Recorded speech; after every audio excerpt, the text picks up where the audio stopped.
Uh, Good evening. Today we have with us the Director Health Services, Dr. Josie Desa. We have Dr. Utkarsh Likotkar, our State Epidemiologist. We have Dr. Sunanda Amonkar, Associate Professor, Department of Internal Medicine, GMC, who's a treating doctor, head of the team at ESI Hospital. And we have Dr. Ira Almeida, our Medical Superintendent of South Goa. And of course we have Meghnaji.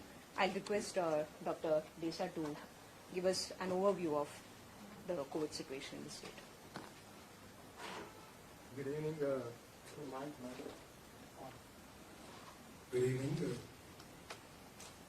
Today we thought that we should give you more details about the profile of the cases of COVID that has happened in the state of Goa. But before that, I would, as usual, I will present to you the figures of the day about the test and the positives for the day today. Today we have tested 1,586 samples, out of which 130 samples are reported positive for COVID. This brings the total, the cumulative total of samples tested to 91,182, and the cumulative figure as of today for the positive stand at 2,583. We have 53 cases which have recovered, cured, and they are discharged. So total number of patients who are discharged, cumulative as of today, stand at 1,540. A bit of analysis that we did,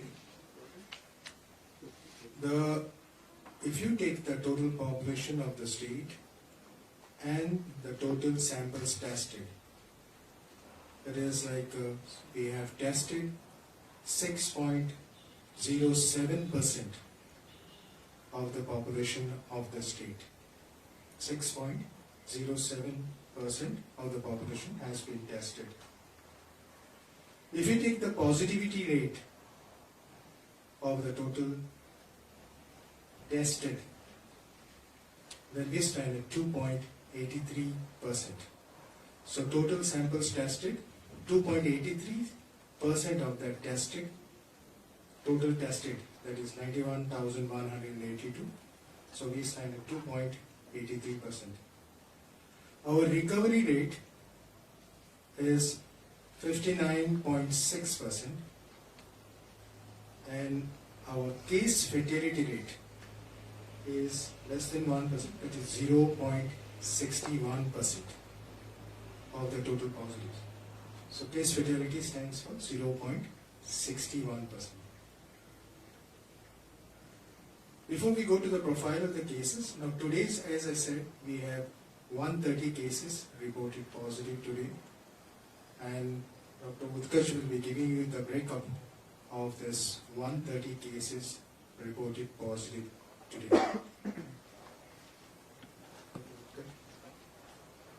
Doctor, please take the mic.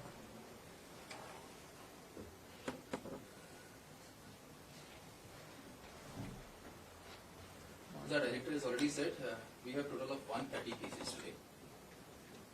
Out of 130, the breakup goes like this. We have maximum cases from Tulip Diagnostics from Varna. We have got today 54 cases from Tulip Diagnosis. And other breakup of cases is travelers who have travelled by flight are 2. Kumkoli, we have got 12 cases which are from ITC. Kumkoli. Paturpa, we have got 3 cases. Pali, we have got 1 case. Madgaon, we have got 3. Molim, we have got 2. Talavlim, Ponda, we have got 3. Vere, we have got 2. Polim, Shiroda, we have got 5. Bicholim, Marcel, Savadem, Kamulim and Panjim, we have 1 each. Chimbel, we have 10 cases, which are 8 from Indranagar and 2 from Gaulebad. Navilim, we have Honda Priol we have 2, Honda we have 1, Pername 1, Taligaon 1, and other cases are Mangur link cases are 22. Other information, everybody knows that we had around 7 dedicated ambulances, unmanned ambulances, and we are shifting symptomatic and asymptomatic patients in these ambulances. So now we have added 9 buses from GTDC. These 9 buses are placed at various locations in the PSC level, and all asymptomatic patients will be shifted with this help of these 9 buses to COVID care centers. Yeah, after that, when it comes to the mortality of due to COVID or other comorbid conditions, today we had 3 deaths reported, bringing the total number of deaths in the state of Goa so far to 17. Now, out of these 3 deaths, 2 deaths have occurred in the COVID hospital and 1 outside the COVID hospital. Now, when we did a brief analysis of all these cases, we found that majority of these cases, except 2 or 3, majority of the cases had comorbid conditions with uncontrolled diabetes, hypertension, 2 of them had malignancies, 2-3 were on dialysis, and so on. So all of them, majority of the cases had comorbid conditions. Dr. Sunanda Amankar, now she is in charge of the entire clinical team in the COVID hospital, and she will give us the profile of these cases which are treated, all the cases which are treated in the COVID hospital, and also about the deaths that are reported in the COVID hospital.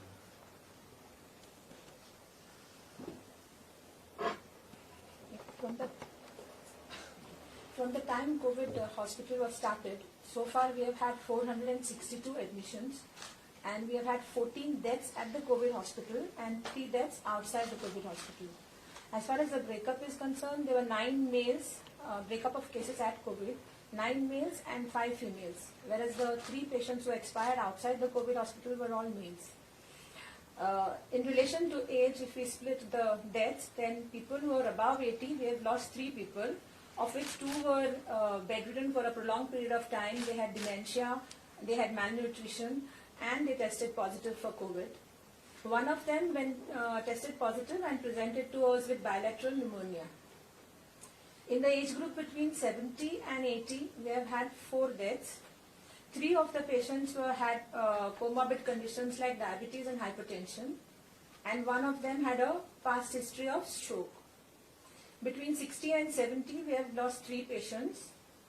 1 was a hypertensive, 1 was a chronic obstructive pulmonary disease, and 1 was a diabetic patient who was on maintenance hemodialysis because of chronic kidney disease. Between 50 and 60, we have lost 1 patient, and he was a case of hypertension, diabetes mellitus, heart problems, and had undergone a bypass surgery in the past. Between 40 and 50, we have lost 2 patients. Both of them were having malignancies and were on chemo and radiotherapy. One of them was a relapse of a malignancy. Less than 40, we have lost only 1 patient, and he also had decompensated liver disease. About the deaths which were outside COVID hospitals, all of them were males. One was a 50-year-old male who presented with fever and breathlessness. He came to GMC. He was in respiratory distress, and he died within a very short time of coming to GMC. The other one was a 45-year-old male. He had some chronic disease. The details were not known. He also had a history of fever, but he died at home. And the last one is a 58-year-old patient who was uncontrolled diabetes, hypertension, and myocardial infarction. This has been certified by a private practitioner, and he's tested positive later on. Out of this total deaths, 17 deaths she has mentioned, 3 deaths, patients were referred from the private hospitals to one came one was receiving the treatment, came directly, and 2 of them were referred by one major private hospitals, the big corporate private hospitals. And both patients were in distress, and in that condition the patients were referred to the COVID hospital. So almost 3 came from the private sector. Now just to give a brief about what we are doing in the COVID hospital, how we go about in the COVID hospital, and what are the facilities, and how we are augmenting the services in the COVID hospital. Dr. Ira, in charge of the COVID hospital, she can. The ESI hospital was a 60-bedded hospital and we upgraded it to a 220-bedded hospital. At present, we have a 6-bedded ICU. We have now started a 20-bedded ITU, which is an intensive treatment unit, of which 12 beds will be kept for NIV, that is non-invasive ventilation, and 8 beds will be kept for other serious cases. We also have a 8-bedded PICU, that's a pediatric intensive care unit. We have 200 oxygen beds, of which 76 have bedded panels with piped oxygen. We have 80 ventilators, we have 1 high flow oxygen system, and we have ordered for 4 more, which are expected this week. We have now 2 dialysis machines. We also have injection remdesivir, and we have tocilizumab. We permit caretakers. At present we have 5, of which 3 are ex-positives. We give them PPE and accommodation as well. All supportive facilities are in place. We did have a problem with the kitchen because 4 of our kitchen staff tested positive. So we were compelled to outsource the night meal and the breakfast. But from today we have started, we are fully functioning. Today our occupancy is 50%. We have 110 beds out of 220. And we have 4 patients in the 6-bedded ICU. So this is what we wanted to say. Now, please don't misunderstand us. We are not here to defend us or to cover us or whatever I say. We are here that you should know what we are doing and what are the facts behind all these cases. So we thought of presenting this to you, and that's myself, Dr. Ira, Dr. Sunanda, and Dr. Utkarsh tried to put it across to you. Thank you, Dr. Desra. My sincere gratitude to our doctors, Dr. Ira, Dr. Sunanda, who are there almost. Dr. Sunanda is the head of our clinical management team there. Dr. Ira, right from the beginning, has been part and parcel of operationalizing the COVID hospital. I also thank Dr. Desra and Dr. Utkarsh for all the efforts that they are putting. I think I owe it on behalf of all the members of the Government of Goa that I express my gratitude here for their unstinted efforts, continuing efforts to ensure that all necessary arrangements are put in place in terms of monitoring, in terms of surveillance, and in terms of ensuring that the medicines are procured on time. Definitely they are putting in more than 100% of their efforts and time to see that the COVID situation is being managed. From my end, I want to make an important announcement today. It has been decided by the Government of Goa that all private hospitals in Goa which have an ICU functional unit should be mandatorily keeping 20% of their beds aside for COVID positive patients. I repeat, all private hospitals in the state of Goa which have functional ICU units must keep 20% of their beds reserved for COVID positive patients. If we see that there is a lack of compliance by any such private hospital, we will be forced to take necessary measures, which may include the suspension or cancellation of their licenses by invoking the provisions of the Epidemics Regulation Act. I would also like to mention that the hospitals are expected to maintain the full protocols, all of which has been circulated several times in the past to all the private sector hospitals for hospital infection control, for how to manage the situation when a COVID dedicated facilities, earmarked space is kept in a hospital. All these protocols are available with the private sector, and we urge them to, if this decision has been taken today, we urge them to take note of the same, and the 2 collectors, Collector North and Collector South, will be having their own monitoring mechanism to ensure that there is a compliance with this decision of the Government of Goa. I would also like to mention that the situation which is emerging from the samples that we have collected of the Tulip Diagnostics Limited employees is very, very, it's a grim situation. It's a matter which gives us a lot of cause for concern, because earlier 26 of their employees were found positive in the past 3-4 days. And then, of course, the samples were taken from their 400 odd employees. Already we have had 54, as Dr. Desa has already mentioned, for today. But equally, we have around 67 samples which are remaining to be tested. And we are having a very high positivity rate of almost more than 20% of the samples proving to be positive. And this is really a cause for concern. I take this opportunity to urge and to request all the industrial units, the industrial estates, especially the pharma companies, the pharma and allied industries, and all workplaces in the state of Goa to take all necessary precautions and to adhere very strictly to the guidelines of the MHA, which were issued in connection with the opening up of workplaces when we entered lockdown 3, lockdown 4, and subsequently unlock phases 1 and 2. So my earnest appeal that all workplaces must ensure that they take all necessary precautions. It is really quite sad that we are having a situation where one employee is then infecting many other employees. All necessary precautions must be taken.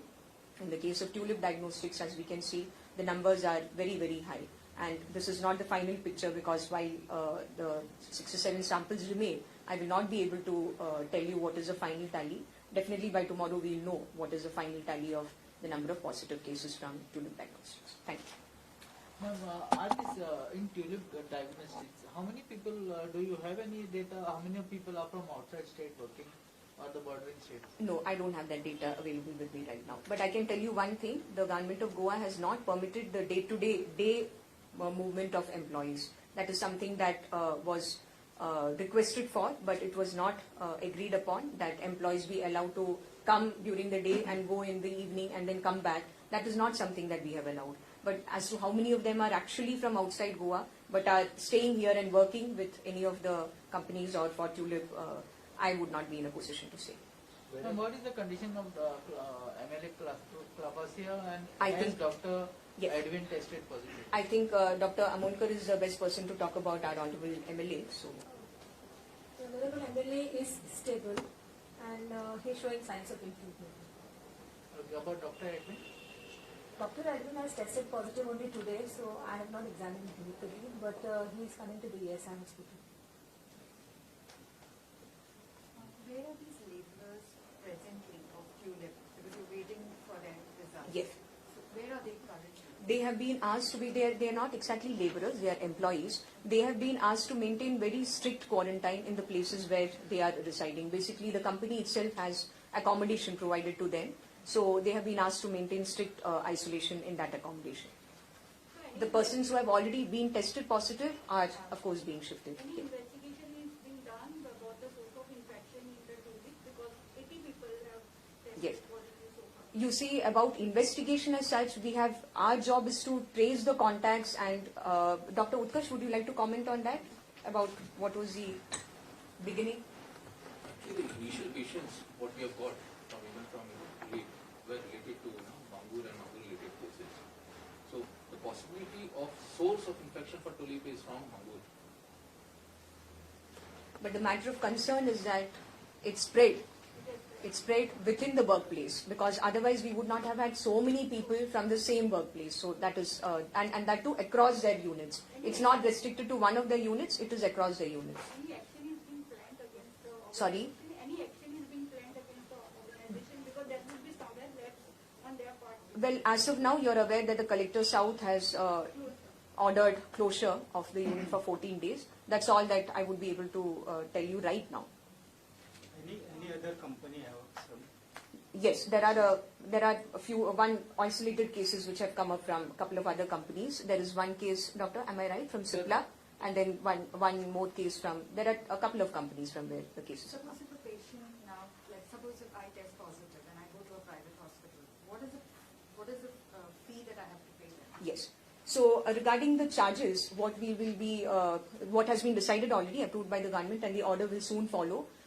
it will say that the charges which are going to be taken by the private hospital for the treatment, for the room, and for any other associated facility, treatment facility that they are extending to the patient will have to be shared with the DHS.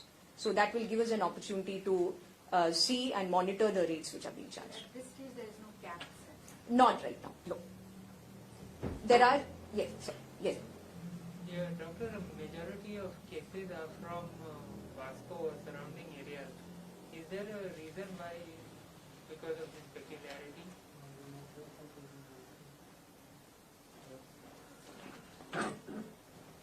See, the majority of the cases, because we have the viral load there. We have a viral load there, and epidemiologically, if Utkarsh also correct me, the cases usually start with the younger generation, and when they go home, this virus gets into the home, and the people who are on sick bed, on the bed, sick, then comorbid conditions, they get affected. This is how epidemiologically it spreads, and as the viral load builds, the virulence increases. So the cases affecting that's the thing. But you must remember that, as I said earlier, and Dr. Simanda also said, presented to you, majority of the cases that's which has occurred are having severe comorbid conditions. Within Vasco, Utkarsh can add to that. Utkarsh. See, Vasco, as we know, the first major outbreak or major clustering what we got was on Angulli. So our spread maximum is occurred from there. And secondly, as director has said, the more active population whatever is there, they are the people who move around. And that's how it spreads. And Mongol is linked to various other small slums in and around Vasco. Because of relatives here and there and all those things. And that's how there have been many clusters which were formed in Vasco. If you take a case of other places where we got isolated cases, most of the isolated cases have stayed as isolated cases. yeah. Now the Vasco major problem was because of these clusters. So can we say within Vasco there is a kind of localized community transmission? It's actually a major clusters, not some clusters which are formed. The major transmission is in Angulli, the containment area. Also, in terms of your asymptomatic cases, is there an average period that you're confirming now that these many days they do end up staying in the hospital or COVID care center? And what is the nature of asymptomatic cases so far that you've got? Because 80% of them are, I believe, asymptomatic. Most of them are presented with fever, body ache, malaise, sore throat, and cough. A couple of them have had loose motions. These were the presenting complaints. As far as the discharge policy, we are following the central government guidelines. But are they getting better in less than 14 days? What Yes. What we do is at the end of 10 days, Generally, they have symptoms for about 2 days. So after that, as soon as we transfer them to a COVID care center, where we keep them up to 10 days. So they have to be asymptomatic from day 1 for 10 days, or they can be 10 days counting from when they develop symptoms, and the last 3 days they should be without fever. That's the time we discharge them without testing. We advise them home quarantine for another 7 days, and on day 14 we have a telephonic kind of follow-up with them. And there is this error in the bulletin. 38 cases are shown as from Bali. Whatever. Bulletin of yesterday? Yeah. And actually it is from, most of the cases are from Patorpa. Patorpa and Bali are two different cases. Comes under PHC Bali. Yes, That's we take the point, we'll definitely look into it. We'll correct it if there is a need for it. Is there a statement you want to make? Because every day when you see that the cases are increasing, I mean, I understand from the percentages it's quite less, but there's a sense of fear and there's a lack of confidence. So any of you want to make a statement right now on how does the average go and look at it? Can you repeat, please? There's a sense of fear because of the numbers that keep showing up every day. So, And I'm saying, what would you like to say in response to that, in the minds of the people because of this? Yeah, the numbers are increasing, no doubt, but everybody has to be cautious, everybody has to take the precautions. This happens not only in COVID case, in any outbreaks that we have. precautions are to be taken by everyone. We should neglect. We should not neglect. Right? Now, as it is by, I'll give you an example. Right, when we handled the cases like of H1N1 somewhere in 2009, 10 and all, the same picture was there almost, and then gradually the people started taking precautions, and as the people started taking precautions, the disease went less and less. So whether the precautions has to be taken, people has to be cautious, people has to take the precautions, has to be careful. Okay, and as you take the precautions, the load or the disease will go down. And have you got a good response to your plasma therapy call? Plasma therapy, yes, it has been Dr. Sananda. We are yet to start the plasma therapy. I think what was perhaps being suggested is a donor, the donation of plasma. Yes, we are getting a good response for it. And already I think we have got 3 to 4 people who have donated. We are contacting many more and they are more than willing. I just want to add one more point to your previous question. The numbers are increasing also because our testing rates are high. We are perhaps the highest in the country as compared to any other state. Doctor already mentioned that over 90,000, and per million the figure is 60,000 plus, more than 60,000 tests per million population, which is a criterion which is used globally. So naturally when you are testing more, you are likely to get more positives. So therefore there is no cause for panic. Please do not panic. But as Doctor rightly mentioned, my appeal to the public is do be cautious and take all necessary precautions. Ma'am, what is the chance of recurring once an asymptomatic patient is discharged? Recurring where? Recurring of the infection, reinfection. Reinfection of a person who is already treated. Who would like to comment on? Once you have the infection, you get the infection, you have the antibodies developed in your body. That antibodies gives you all the protection to prevent you from the reinfections. So you're protected with the antibodies. When anybody from hotel is tested positive, the tourism started. Have you got any reports, doctor, of any person staying in a hotel? From Kalangur? You are saying hotel personnel or staying in hotel? Staying in tourist. Quarantine people are getting. The people who are coming from outside, now whatever travelers we say, the flight, train, they have been quarantined till the time their reports are out. So when they are test or come positive, they are still in the hotel. They are quarantined there and we pick them up from the quarantine place. But that's what he's asking. You have cases like that. Today there are two. Yes. It normally comes under the category of travelers. You may be seeing in our media bulletin every day that we have a category of travelers. But these are not all of them. If you are asking whether all of them have come to Goa, they could be travelers who stay in Goa. They may have come and they may have gone to their homes also. So exactly how many of them have been staying in a hotel and have got infected, we wouldn't have the figures right now. What additional care doctors are taking who are working in COVID hospital? Because one doctor. We are using appropriate PPEs, and I think if you use the appropriate PPEs, then you are well protected. But Dr. Edwin Rose. At least 10 days after he's come home. After How that, often do you test your frontline staff, like in hospitals? Like when was the last time Dr. Edwin got tested? I'm not sure about Dr. Edwin, but generally the policy is that after they finish their time that they have to be in the hospital, they are advised to test 3 days after the last day of being in the hospital. Some of them request to be tested the day they are leaving, which we also permit. So we wouldn't know about Dr. Gomes. No. because it's almost 10 days he's come home. Yes, That's yes.